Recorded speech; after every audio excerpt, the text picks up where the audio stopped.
We are going to invite the External Affairs Minister of India for Ask Me Anything Raisina Redux.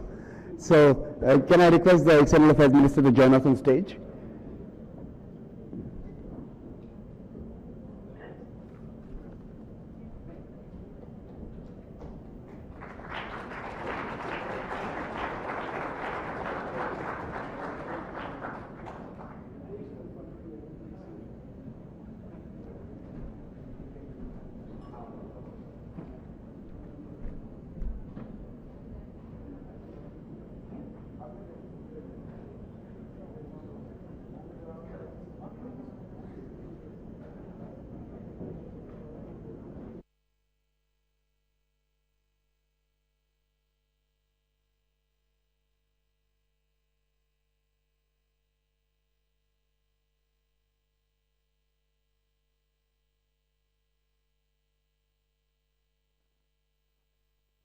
Can I request those who are standing near the door to move to the right? There are some seats here.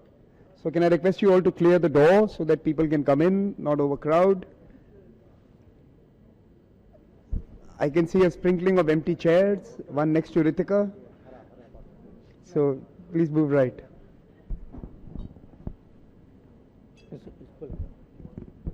Thank you.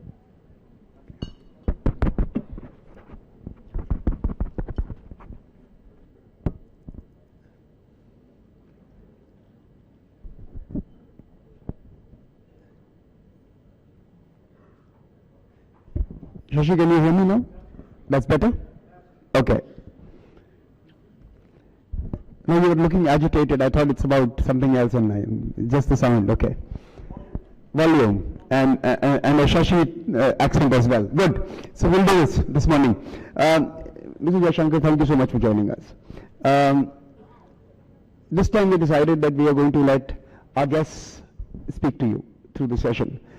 Lots of folks had questions when the last panel got over. They were not addressed. Maybe you can answer those as well. You could also, some of those interesting issues that were raised could also be addressed.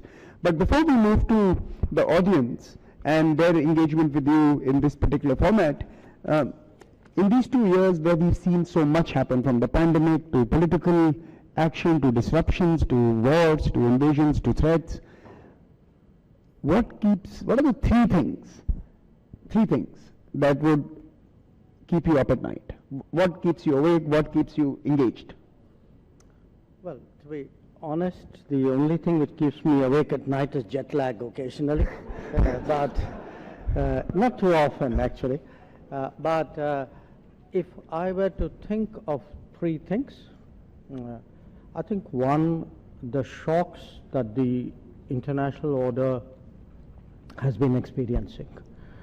Because if you were to look at the last 3 decades, globalization, spread of technology, these were even the rebalancing, the prosperity, the high growth rates in Asia particularly, these were the dominant trends. And in particularly the last 2 years, since we've had the last physical meeting of the Raisina dialogue, we've really had some big shocks. You know, COVID was a shock. Afghanistan was a shock. Ukraine is a shock.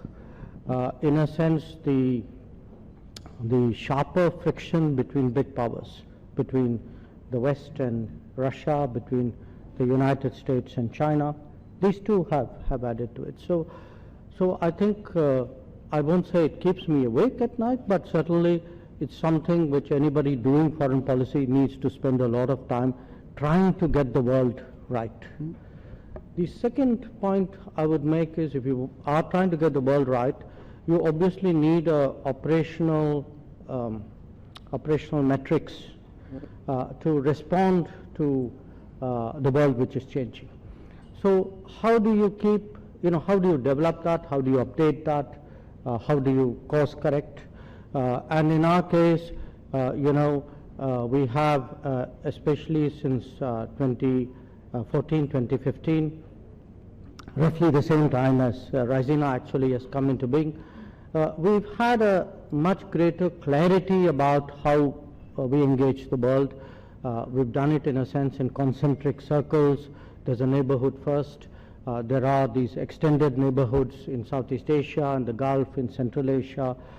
There's a very conscious policy of engaging all the major powers simultaneously in a world, in a policy which Shashi claims credit for, called multi-alignment.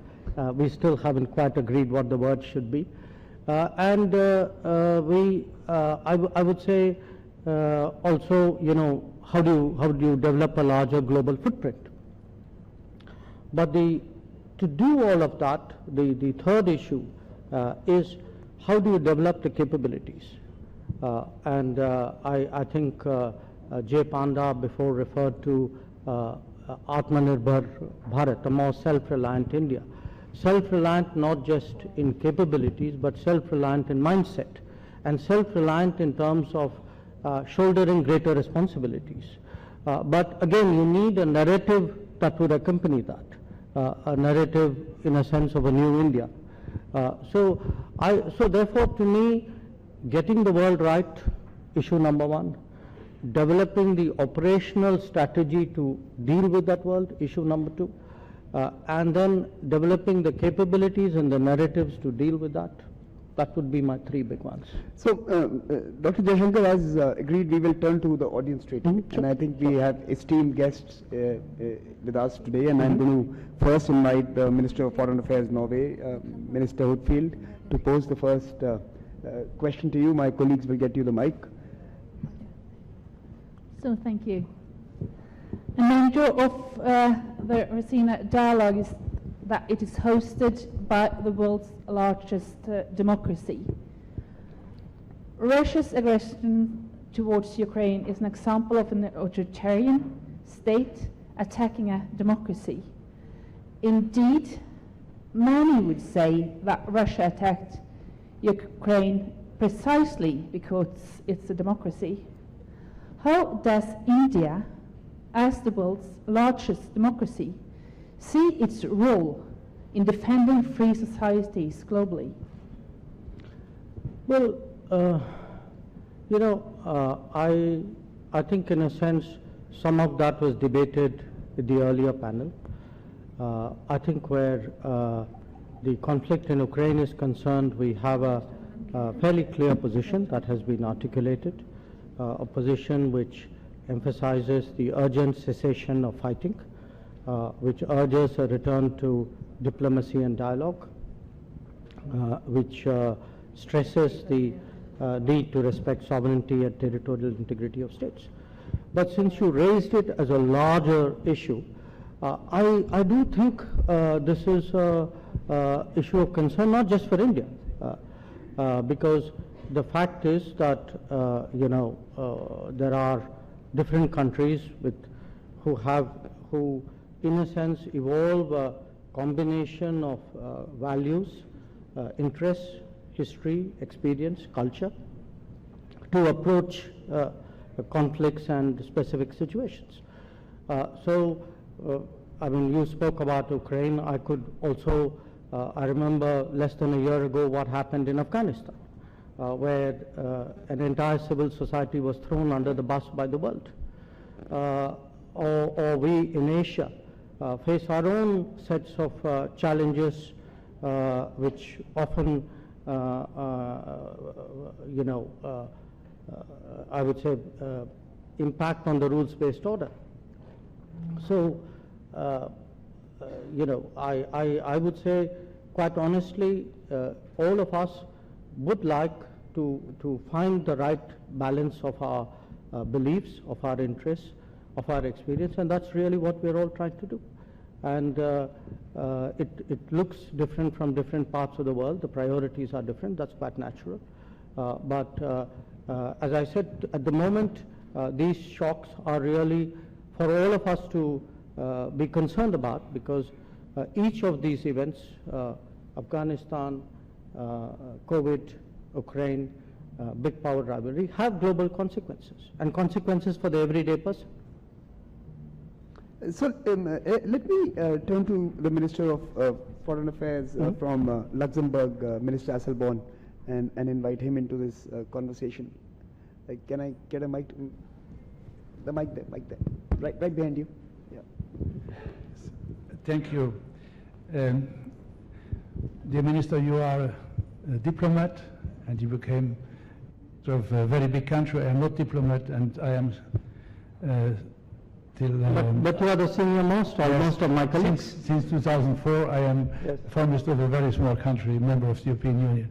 So my question is, dear colleague, we know that a few weeks ago, Sergei Lavrov, who was appointed in 2004, same year as myself, he was here in Delhi. Can you tell us a little bit the justification of what Russia is doing in Ukraine?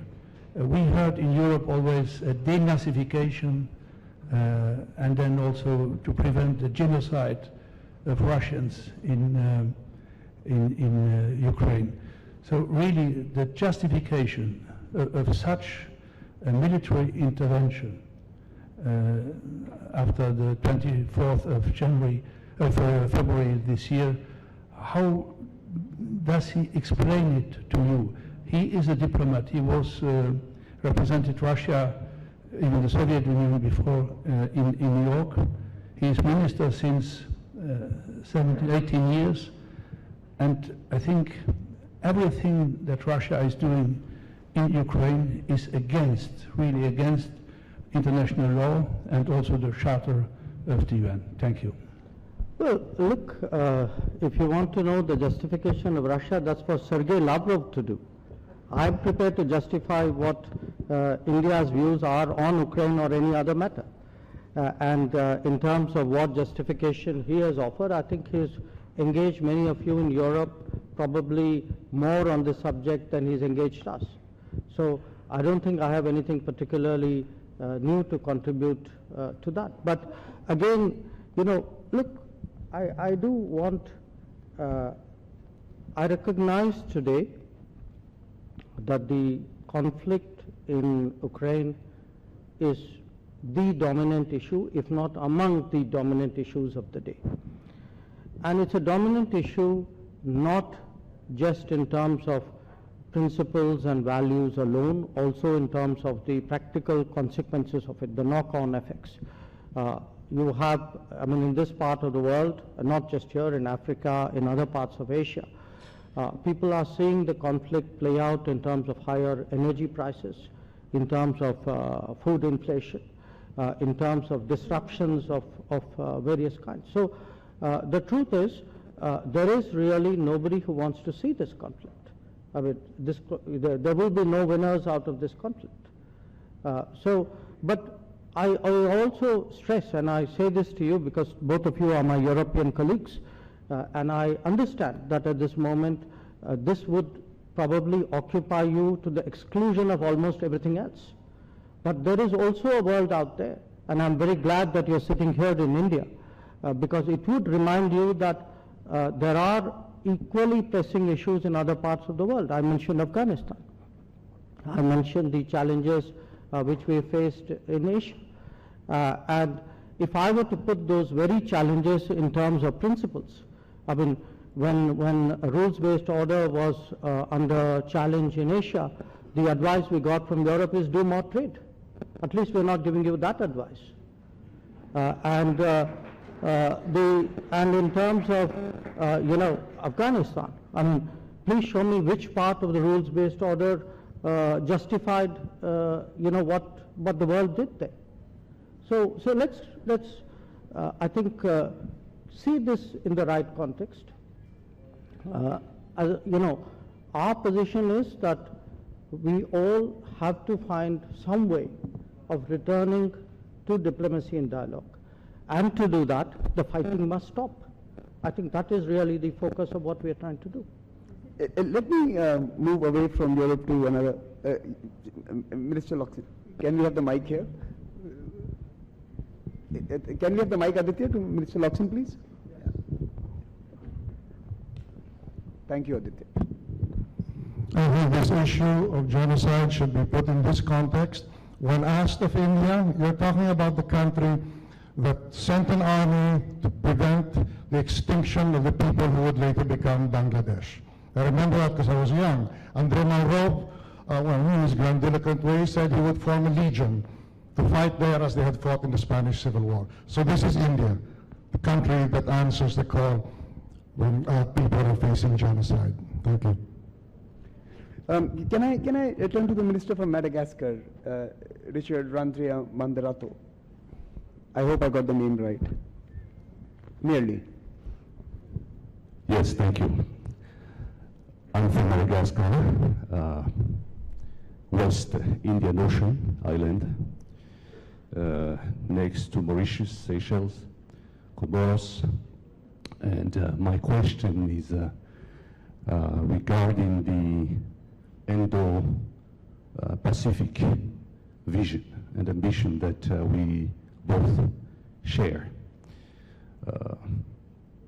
To start with, let me point it out that India and Madagascar made the same choice as regard to Ukraine. We voted abstention, if I may say so. So we have something in common. But my question as regard to this vision of Indo-Pacific, how do you see the leadership of your country, if we may take it as a leadership, natural leadership, because your country is so big compared, for example, to Madagascar? How do you see it, and where do we start? How do we materialize such a vision from the West Indian Ocean perspective? Because we spoke about, you know, the Chinese and that part of the Indo-Pacific, but from the west side of Indian Ocean, how do you see that, Mr. Minister? Thank you. Can I just add something to that, sir? Please.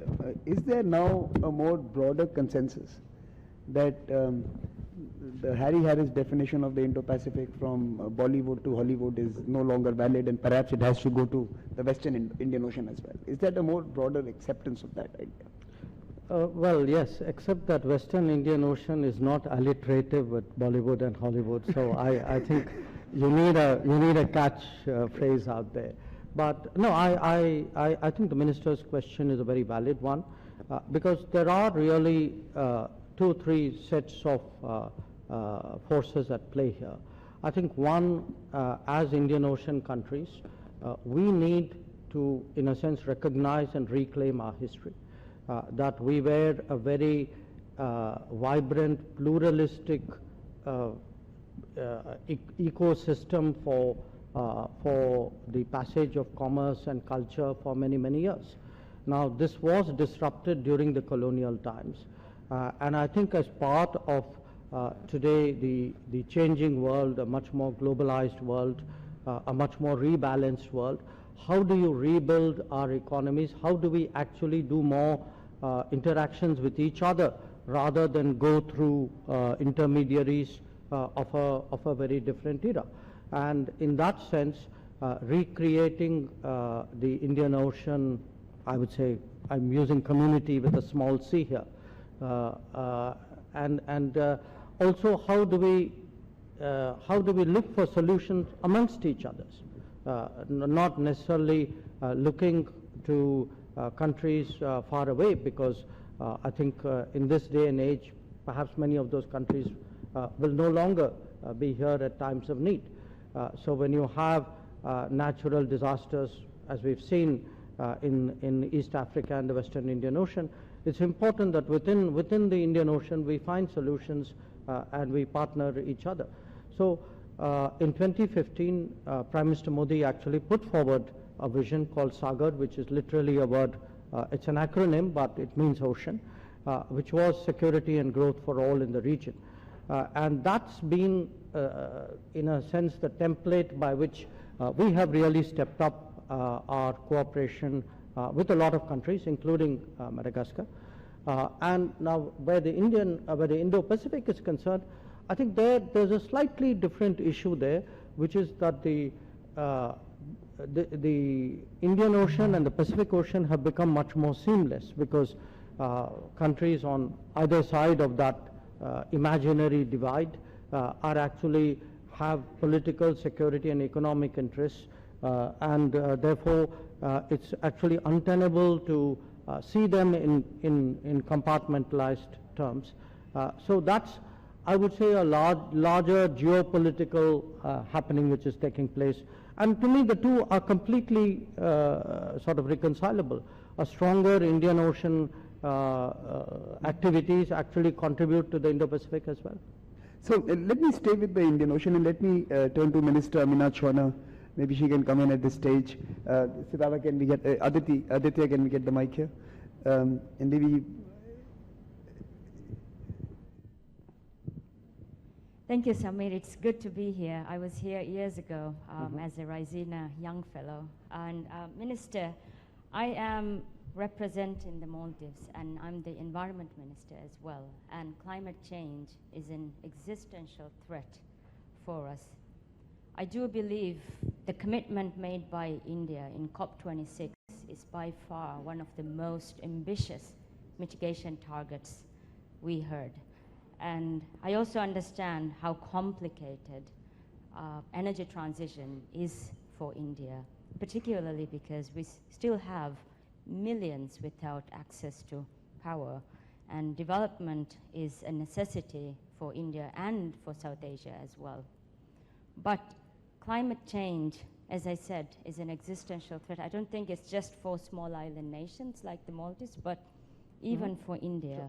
We have the highest mountains in South Asia. We also have small island states like us, which is one of the lowest countries in the world. We don't have a higher ground.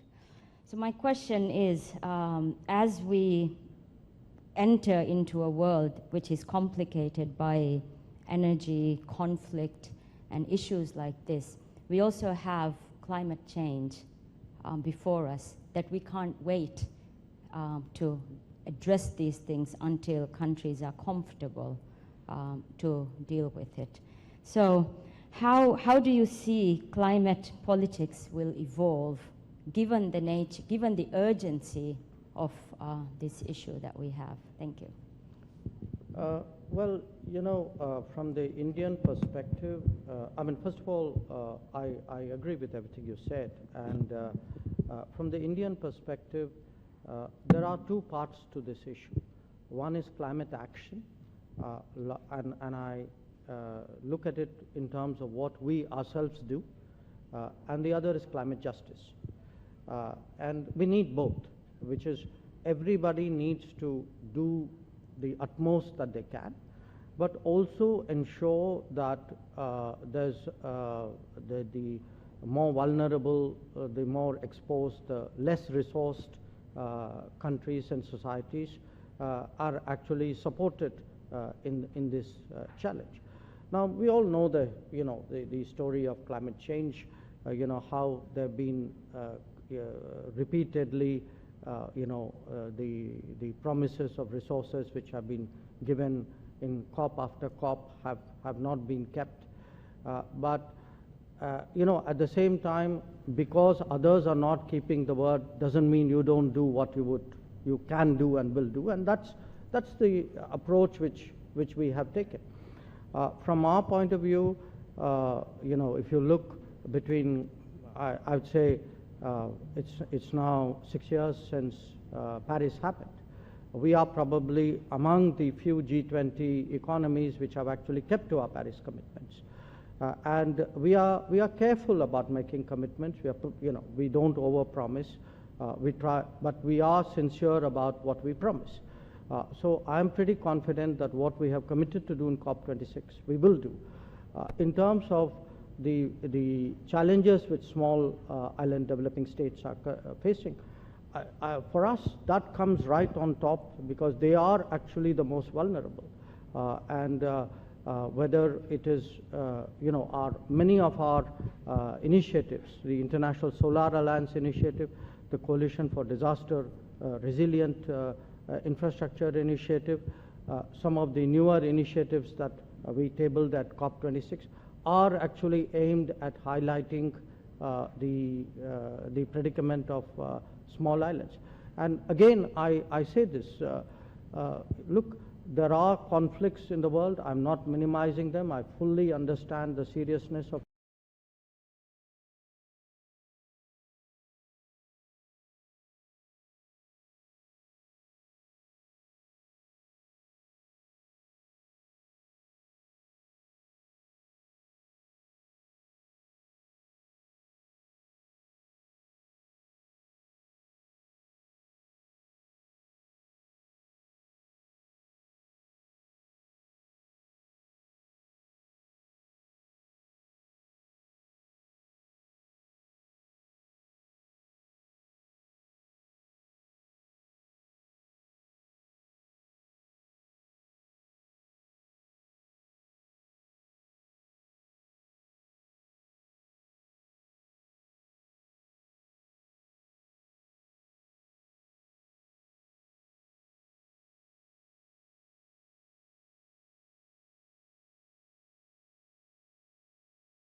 world, but no one has actually expressed in terms of riots or going to the streets. And second thing, in terms of upping its role in trilateral relationships, and you spoke about helping within sub-communities or community with small c. And how can India actually help the Indo-Pacific region, and more specifically the SIDS, and more specifically Mauritius? Thank you. Look, let me actually give you a set of answers. One, let's look at the immediate crisis we are facing, the knock-on effects of the Ukraine conflict. As I said, one impact of that we see in energy prices. But one we see in terms of food shortages and food inflation. And India can make a difference today by stepping in terms of export of agricultural commodities, especially wheat. And that is the case. We are trying to see how we can supply more wheat to meet global shortfalls. There are, of course, some constraints here, which is that what we have in terms of public stocks, there are WTO limits on trading with those stocks. But this is a very unusual situation. So we hope that the WTO would look at it in that manner. But if we can contribute today to alleviate food shortages, whether it's it's government purchases, expanding the markets, helping the World Food Program, I think this is a very big contribution that we can make, and we are prepared to make that.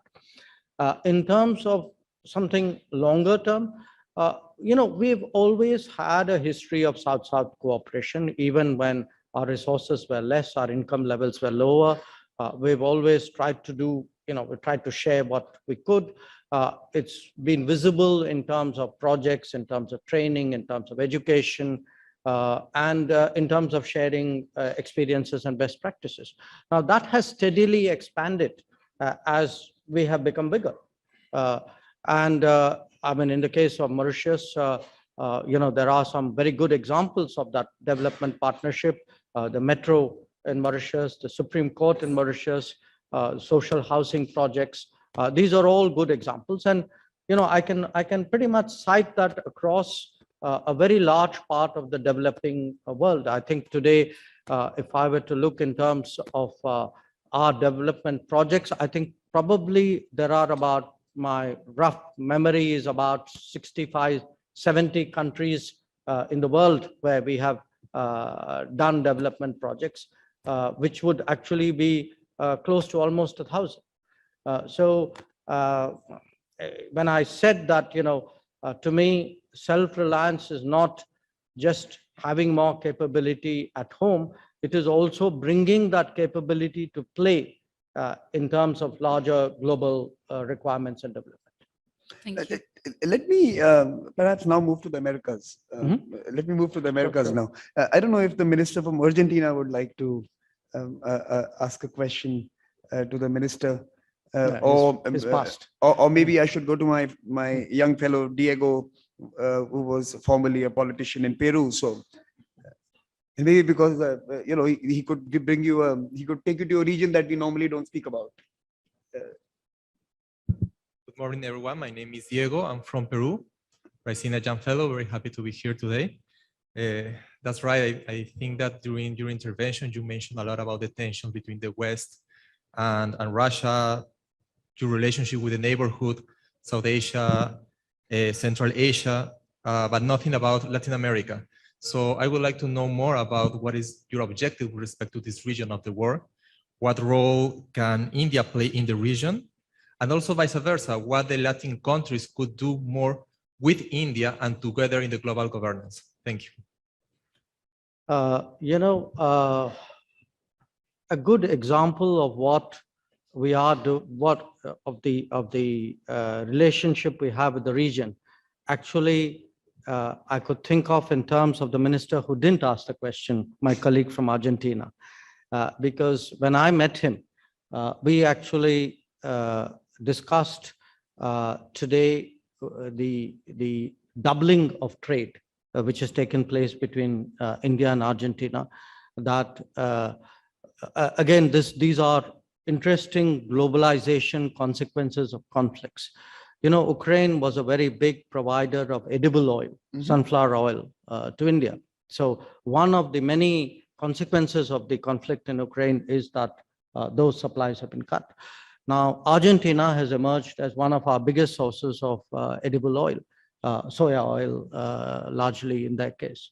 So I think that era where distance meant indifference is behind us. Today, if you look in terms of what, the economic benefits and I would say the political commonalities in terms of the technology, bridges, a lot of our IT companies, for example, have a very large footprint in Latin America. My colleague from Colombia, whose ambassador is sitting here, reminded me that the second largest two-wheeler export by India is actually to Colombia. So there is actually, it's very interesting that often things happen on the ground. The debate doesn't necessarily capture it initially, but I would say perhaps for next year, maybe we should have a greater focus on how India's relations with Latin America and maybe Latin America's relations with Asia have expanded in these years. Let's go to another part of Americas where we don't focus too much on. Let's go to the US now. Okay. I'm just kidding. Can I request my colleague to get a mic to Ambassador Kenneth Juster? And maybe he could pose a question to you. Thank you very much. Morning. I'd like to turn to the subject economics, which also is very strategic for the Indo-Pacific region. As you know, after India withdrew for a good reason from the Regional and Comprehensive Economic Partnership Agreement in 2019, it's launched a series of bilateral agreements, including concluding one with the United Arab Emirates and with Australia. But at the same time, China is aggressively following a regional strategy, leading the RCEP countries, and also has applied for membership in the Comprehensive and Progressive Agreement on Trans-Pacific Partnership. It's pursuing. Is India giving thought to approaching the region economically in addition to on a bilateral basis? And if so, by the way, through what mechanisms? I think you're right that in the last few months, we've actually made some significant progress in bilateral FTAs. We've concluded 2 of them with Australia and with the UAE. We hope that after, especially after the visit yesterday of President von der Leyen, that our European Union FTA and other negotiations will pick up greater speed. We are very confident that after Prime Minister Boris Johnson's visit a few days before that, that our FTA with UK will gather steam as well. So definitely on the bilateral side, there is a lot of activity which is going on. Your question, are we also thinking regionally? Well, to some extent, we have regional FTAs. We have a FTA with ASEAN. We are discussing an FTA with the GCC as a group. We have a long-standing discussion with Mercosur. So those are in play. But we also, looking beyond the orthodox way of engaging.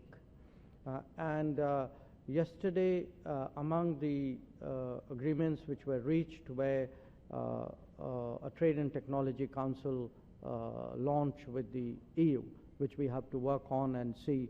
And I think that would be very, very helpful for a deeper engagement with the EU on resilient and reliable supply chains, on more, on development of trusted technologies.